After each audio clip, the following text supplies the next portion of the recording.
The doctors said the child wouldn't survive the night. His parents had already moved on, but a woman no one noticed refused to let him die. She wasn't a doctor. She wasn't family. She was just the maid. And that decision, made in a cold hospital corridor while the rest of the world slept, would rewrite an empire. What that child discovered 30 years later destroyed a powerful family's carefully built lie. Who was the maid, and why did everyone else walk away? This is the story of a life saved by the person who was paid the least to care, and the truth that was buried under marble floors and silk sheets. This isn't about money. It's about who gets to decide which lives matter. And sometimes the people who matter most are the ones we never see. The Whitmore family. If you lived in Connecticut in the late 1980s, you knew the name. Richard Whitmore owned half the commercial real estate in Hartford. His wife, Victoria, sat on the boards of 3 hospitals and chaired the largest children's charity gala in the state. They were magazine cover material, the kind of couple that makes you believe the American dream is real. Big house, bigger smiles, perfect children, or so it seemed, because in a house with 30 rooms, one child had no place. His name was Michael, and from the moment he was born, something was wrong. Not with him, with them. Michael was the 3rd child.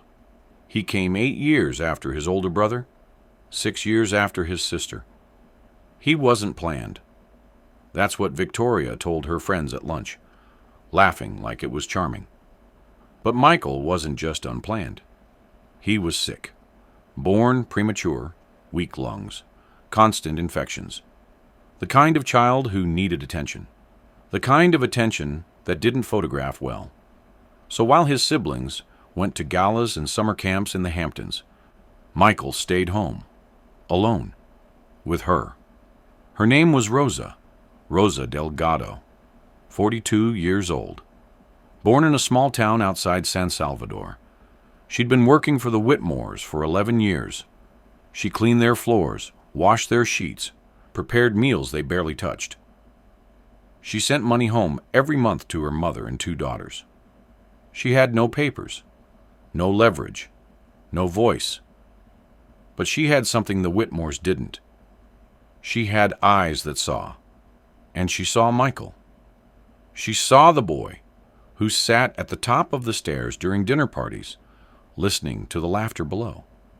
She saw the untouched birthday cake left in the kitchen. She saw the way his mother flinched when he coughed. And she saw the night that changed everything. It was November, a Thursday. Michael was 7 years old. He'd been sick for 3 days, fever climbing, breathing shallow. Rosa told Victoria he needed a doctor. Victoria said he'd be fine. By that night, he wasn't. Rosa called an ambulance herself. The hospital was 20 minutes away. She rode with him, held his small hand, whispered prayers in Spanish he didn't understand, but somehow felt. The Whitmores arrived an hour later. Richard in a tuxedo, Victoria in diamonds. They'd been at a fundraiser for sick children. The doctors said it was pneumonia, severe. They'd need to intubate. They'd need consent. Richard asked how long the recovery would take. The doctor said weeks, maybe months. Richard looked at Victoria. Victoria looked at her watch. And they said no. Not no to the hospital, no to the intervention.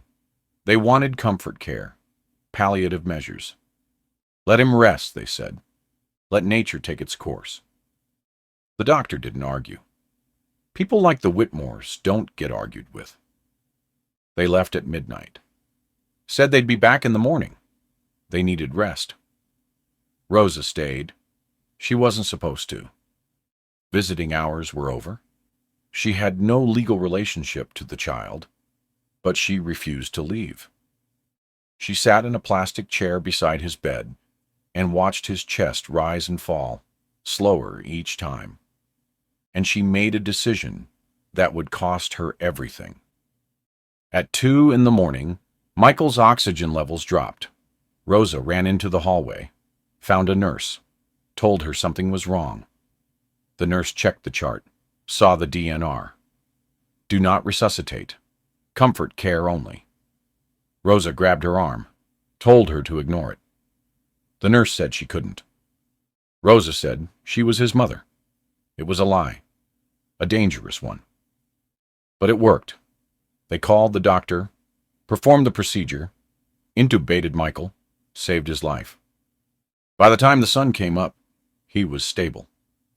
By the time the Whitmores arrived, Rosa was in the waiting room with a security guard. Victoria was livid, not relieved. Livid. She threatened to call the police, threatened deportation, told Rosa she had overstepped, crossed a line, played God with a life that wasn't hers to save. Richard was quieter, but his silence was worse. He told Rosa she was lucky. Lucky they wouldn't press charges. Lucky she still had a job. Lucky they were merciful people. And then he said the thing Rosa would never forget. He said, "Know your place." Michael survived, but survival came with consequences. The Whitmores never mentioned that night again. Not to Michael, not to anyone. They rewrote the story, told friends he'd had a scare, but they'd been right there. They'd made the tough calls. They'd saved him. And Rosa? She became invisible. She was moved to the night shift, no longer allowed near Michael during the day. They hired a new nanny, someone with credentials, someone white. But at night, when the house was asleep, Rosa still checked on him, left food by his door, fixed the books on his shelf. She never said a word, and neither did he. Because he didn't remember. He'd been sedated, intubated. He had no memory of the woman who refused to let him die. Before we dive deeper, let us know in the comments where you're watching from. We'd love to hear from you. And if you're new here, click on the subscribe button so you never miss any of our upcoming videos. My mom said I can't hit 1,000 subscribers before today ends. Subscribe, and let's prove her wrong. Because what you're about to hear next explains why silence can be more violent than cruelty. Years passed. Michael grew, not into the son Richard wanted, not into the socialite Victoria hoped for. He was quiet, thoughtful. He read too much, asked too many questions. He felt like a guest in his own home. His siblings barely spoke to him. They were older, busy, important. His parents were polite, distant, functional. They paid for everything. The best schools, the best doctors, the best therapists, when he started having panic attacks at 14. But they never asked him what was wrong, because asking would mean admitting they already knew. Rosa watched him grow from the shadows. She was still there, still cleaning, still invisible. But she saw the sadness in him, the way he stared out windows, the way he flinched when his father raised his voice. She wanted to tell him, wanted to say, "I was there. I chose you." But she couldn't, because telling him would mean losing the only thing she had left, her job, her visa application, her chance to bring her daughters to America. So she stayed silent, and Michael stayed alone. When Michael turned 18, he left. Not dramatically. He just went to college and didn't come back. He studied philosophy, spent summers volunteering at clinics. He didn't touch the trust fund, didn't take his father's calls. He built a life that felt nothing like the one he'd been born into. But he couldn't shake the feeling that something was missing, that there was a gap in his story he couldn't explain. He'd ask his mother about his childhood. She'd smile, change the subject. He'd ask his father. His father would say he was overthinking, that he'd been loved, that he'd been lucky. But Michael didn't feel lucky. He felt like a survivor of something no one would name. And then, when he was 34, Rosa got sick. Cancer, stage 4. She hadn't been to a doctor in years, couldn't afford it. By the time she collapsed in the Whitmore kitchen, it was too late. Victoria called an ambulance, sent flowers to the hospital, told Rosa to take all the time she needed. But she didn't visit. Neither did Richard. Michael found out by accident. He'd called the house looking for his mother. The new housekeeper mentioned Rosa, said she was dying. Michael didn't even know Rosa's last name, but he knew her face. He drove to the hospital that night. She was alone, small in the bed, tubes in her arms, rosary beads on the table. When she saw him, she cried, not sad tears, relief, like she'd been waiting. Michael sat beside her, held her hand, asked her if she remembered him. She nodded, asked her if she knew why he felt so lost. She nodded again, and then she told him to look in her locker. Inside was a small cloth bag. Inside the bag was a prayer book, and inside the prayer book was an envelope. Michael opened it. Inside were hospital forms, consent documents, a handwritten note. The forms were from the night he almost died. The night his parents said no. The note was from Rosa.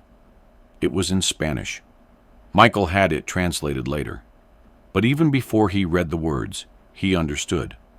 She saved me, not them, her, the woman no one saw, the woman who had no right, no authority, no legal claim. She chose him when the people who made him chose to let him go. Michael sat there, staring at the paper, and for the first time in his life, he understood why he felt the way he did. Because he'd been mourned before he died, buried while he was still breathing, and the only person who fought for him was the one person who had everything to lose. Rosa died 3 days later. Michael was there, holding her hand. He paid for the funeral, flew her daughters in from El Salvador, sat in the front row of a church in Hartford while a priest said her name. His parents didn't come, didn't call, didn't acknowledge it. And that's when Michael made his decision. He hired a lawyer, requested his medical records, found the original documents, the ones that showed his parents had refused treatment, the ones Rosa had overridden. He found the DNR order, the notes from the doctor, the timeline that proved everything. And then he did something no one expected. He went public, not in a courtroom, not with a lawsuit. He wrote an article, published it in a magazine his mother read, told the whole story, named names, showed documents, explained how the people who built hospitals for sick children had left their own son to die. The media caught fire. The Whitmore name, once untouchable, became toxic. Donors pulled out. Board members resigned. Richard released a statement, said it was a misunderstanding, a tragedy of miscommunication. But the documents didn't lie, and neither did Michael. Victoria tried a different approach. She called him, said he was being cruel, that he was destroying the family, that Rosa had manipulated him, that he didn't understand what it was like to be a parent. Michael asked her one question.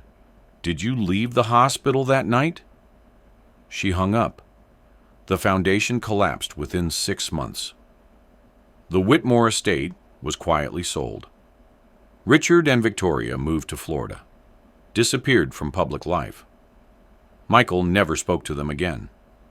But the story didn't end there, because a year later, Michael received a letter. It was from an attorney in El Salvador, Rosa's attorney. Inside was a document, old, faded, signed 27 years earlier.